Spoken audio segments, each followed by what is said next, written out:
إن الحمد لله نحمده ونستعينه ونستغفره ونعوذ بالله من شرور أنفسنا ومن سيئات أعمالنا من يهده الله فلا مضل له ومن يضلل فلا هادي له وأشهد أن لا إله إلا الله وحده لا شريك له وأشهد أن محمدا عبده ورسوله ثم أما بعد معاشر المؤمنين عباد الله وربы Аллаха. Передано в хадисе от посланника Аллаха, саллаллаху алейхи вассалям, что он сказал: «Инна саида лиман джуннибаль фитан». «Инна саида лиман джуннибаль фитан». Поистине счастливый человек – это тот, кто отдален от смут, от фитн. О рабы Аллаха и люди, которые ревностно относятся к религии своей, те, которые любят религию, люди праведные, люди искренние, люди, которые хотят спасения для себя и которые хотят величия для своей религии, для своей уммы, они задаются вопросом: а как же достичь этого счастья? Каким образом можно достичь вот этой вот цели и избежать фитны, избежать смуты? Как спастись от зла фитны, от грязи фитны, от огня фитны, от опасности фитны? Многие люди, которые ревностно относятся к исламу, к своей религии, они задаются этим вопросом. И вообще каждый мусульманин, если это искренний человек, он не хочет фитны ни для себя, ни для уммы, для своих братьев-мусульман. Он выполняет завет пророка, алейхиссалату вассалям, который сказал: «Ад-дину насиха». Это религия, это искреннее отношение. Кульна лиман, люди спросили у посланника Аллаха: а к кому искреннее, к чему искреннее отношение? И сказал пророк, алейхиссалату вассалам: «Лилляхи, вали китабихи, вали расулихи, вали аимматиль муслимин, ва амматихим». Искреннее отношение к Аллаху, и к посланнику, и к Писанию, и к посланнику его, и к руководителям мусульман, и к простым мусульманам. И поэтому, рабы Аллаха, если ты искренний мусульманин, ты же хочешь знать, а как же избежать фитну, как уйти от смуты. И мы упомянем с вами некоторые вещи, основные правила для избежания фитны и избежания смуты, которые почерпнули мы из книги Аллаха, из сунны посланника Аллаха, саллаллаху алейхи вассалям. О рабы Аллаха, знайте, что самое первое, благодаря чему человек может, с позволения Аллаха, избежать фитны и смуты, это такваллах, это богобоязненность.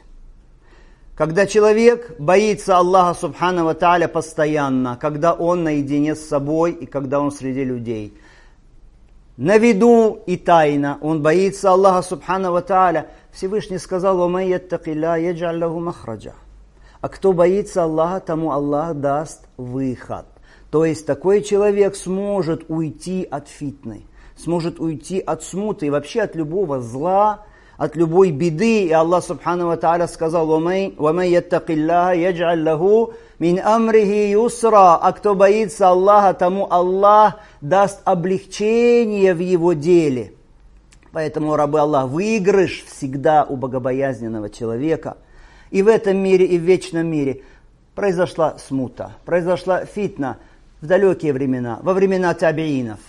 Табиины – это то поколение, которое было после сподвижников, люди, которые видели сподвижников, пророка, алейхиссалату вассалям. И вот группа людей искренних, которые хотели блага, они пришли к Талку ибн Хабибу, и они сказали ему: видишь, произошла фитна, происходит смута, как нам избежать фитны, чем защититься от фитны? И он сказал: «Иттакуха битакваллах». Защититесь от нее, от фитны, посредством такваллах, богобоязненности. Они сказали ему: а что это богобоязненность? Дай нам какое-то краткое, четкое объяснение, чтобы мы поняли, что это такое. Он сказал: такваллах ан та'маля бита'атилля аля нури мин Аллах тарджу саваб Аллах. Богобоязненность – это когда ты совершаешь угодные Аллаху поступки на основе света от Аллаха, то есть на основе знания от Аллаха, надеясь на награду Аллаха.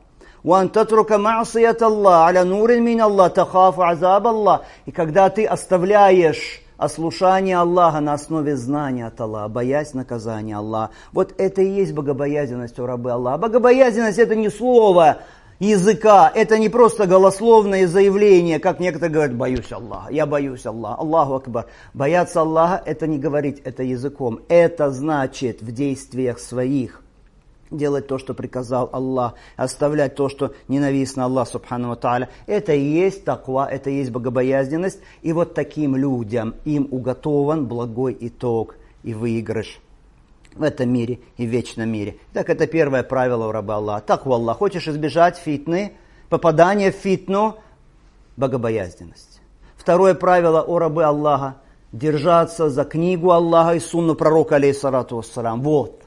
Если держится человек, люди, за книгу Аллаха и сунну посланника Аллаха, саллаллаху алейхи вассалям, то им будет величие, им будет успех, им будет счастье в обоих мирах. Поэтому имам Малик, рахималлаху та'аля, имам Малик это имам обители хиджры, то есть имам города Медины, он сказал, что сунна сафинату Нух, сунна это корабль, ковчег Нуха.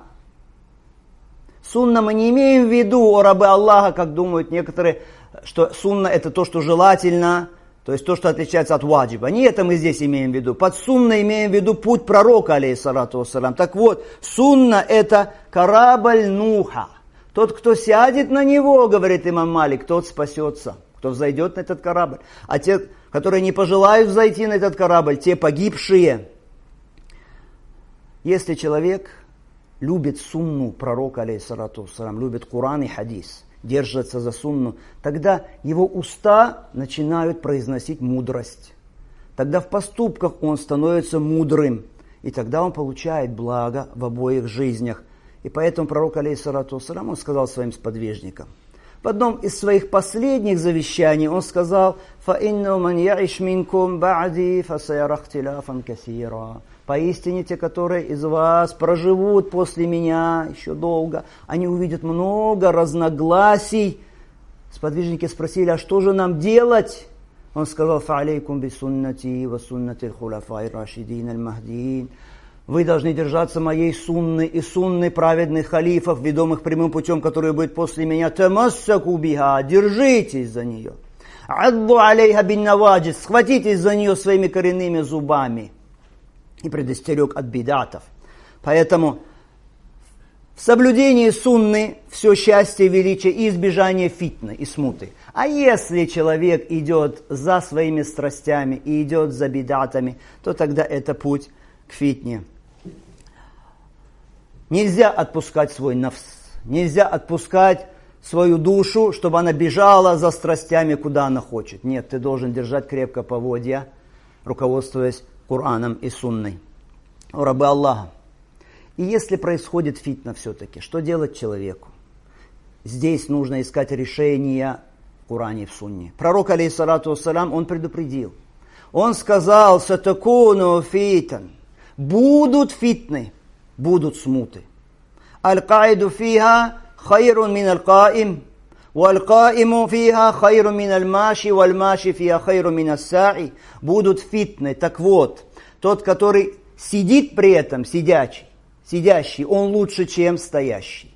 Стоящий лучше, чем идущий. Идущий лучше, чем бегущий. То есть не надо лезть в эти фитны, не надо участвовать в них. Чем меньше ты будешь участвовать в этой фитне, тем лучше. Поэтому говорит он, алейхиссалату вассалам, что сидящий лучше стоящего в данном случае, стоящий лучше идущего, идущий лучше бегущего. А кто устремится к ним, к этим смутам, того они поглотят, того они уничтожат и погубят. Кто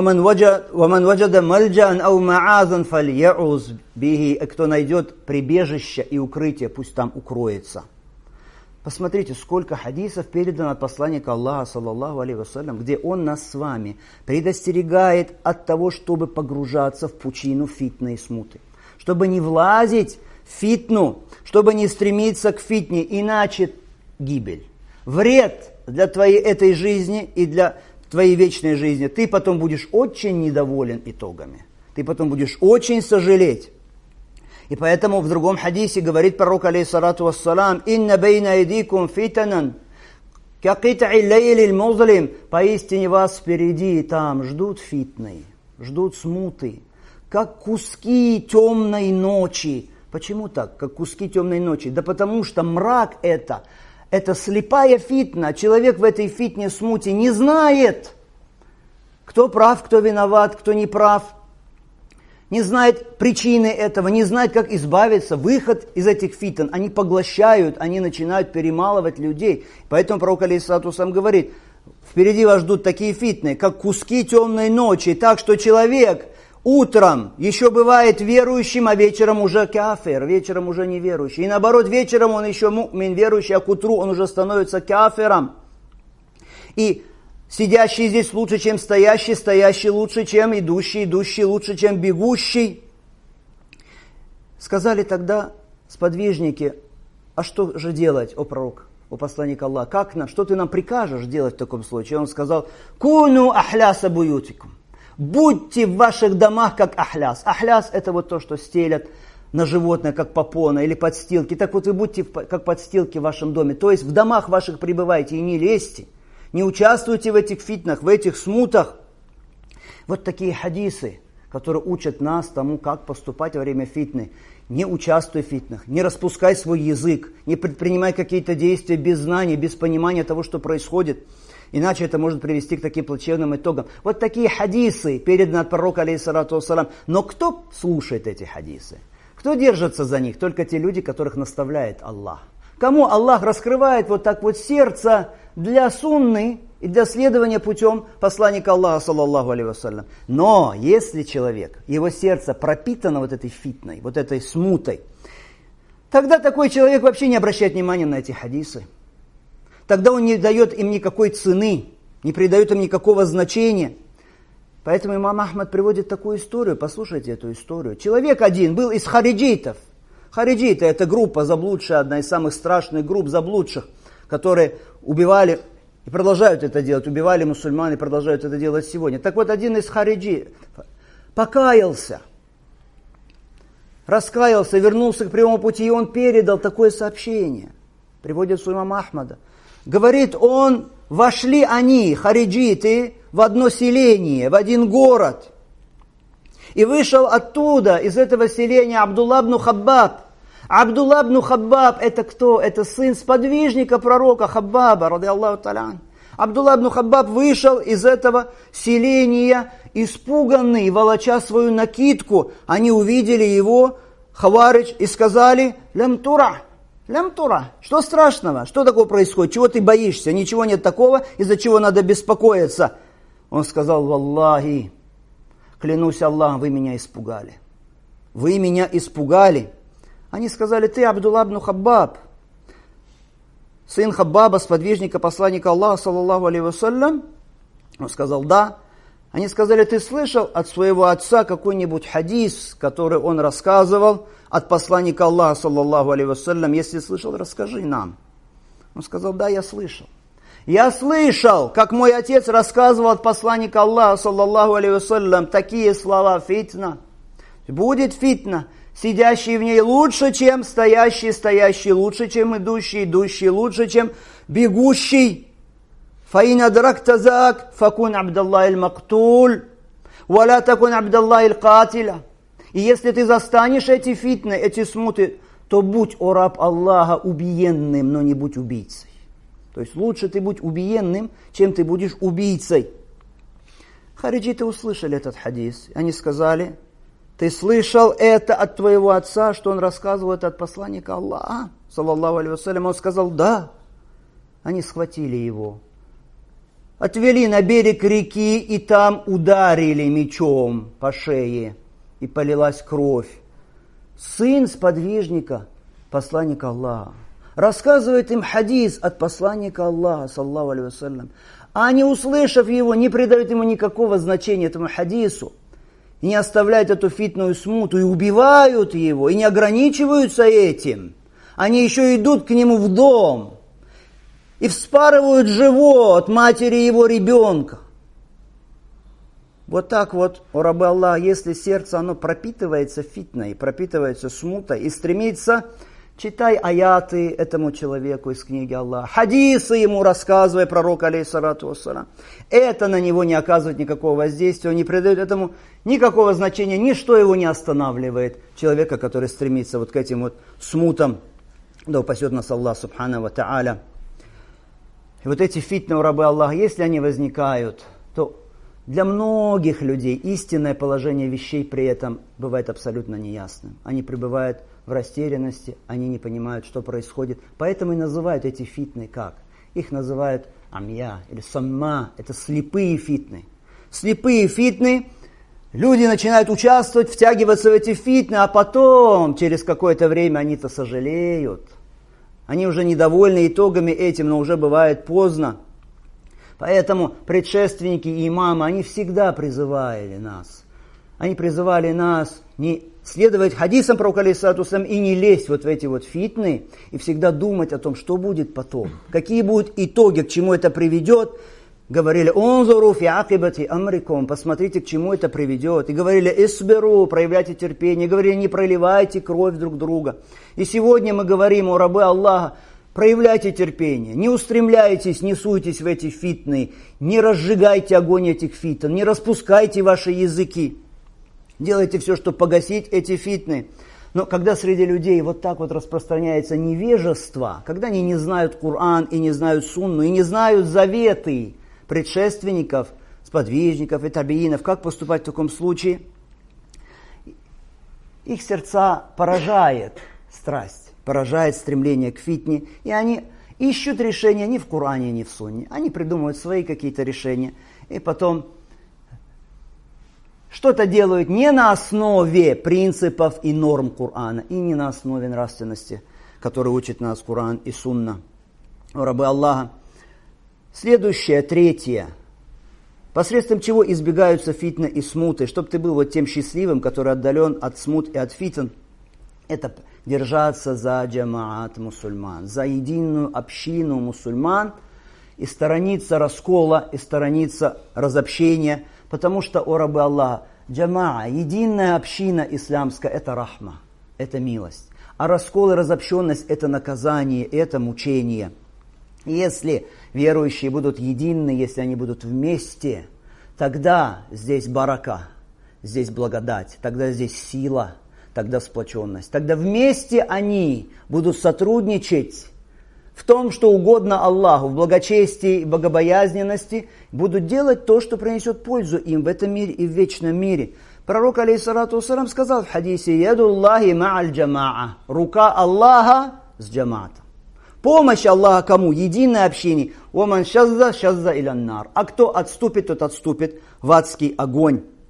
Мы с вами, о рабы Аллаха, каждый день все читаем по нескольку раз суру Аль-Фатиха в наших намазах. И все мы говорим, «Ихдина ссират аль-мустаким», «Ихдина ссират аль-мустаким», «Веди нас прямым путем». Так, задумайтесь, эти слова, вот как мы все вместе читаем эти слова, «Ихдина ссират аль-мустаким». Кто-то из мусульман скажет, не надо читать «Ихдина ссират аль-мустаким», все скажут, мы вместе здесь. Это указывает нам, что и единство, о рабы Аллаха, мы с вами уже поняли, что нужно единство, но как достичь этого единства? Один только путь. Если мы все будем на сират аль-мустаким, на пути посланника Аллаха и его сподвижников, на пути предшественников, салафус салих, другого пути нет. Если кто-то думает, что объединиться можно на каких-то других идеях, это все бесполезно. Это все обязательно приведет к краху. Поэтому, рабы Аллаха, держитесь за этот путь, за путь Аллаха прямой и не отклоняйтесь от него. Акулю хазаль кауль, вастагфируллах ли ва лакум.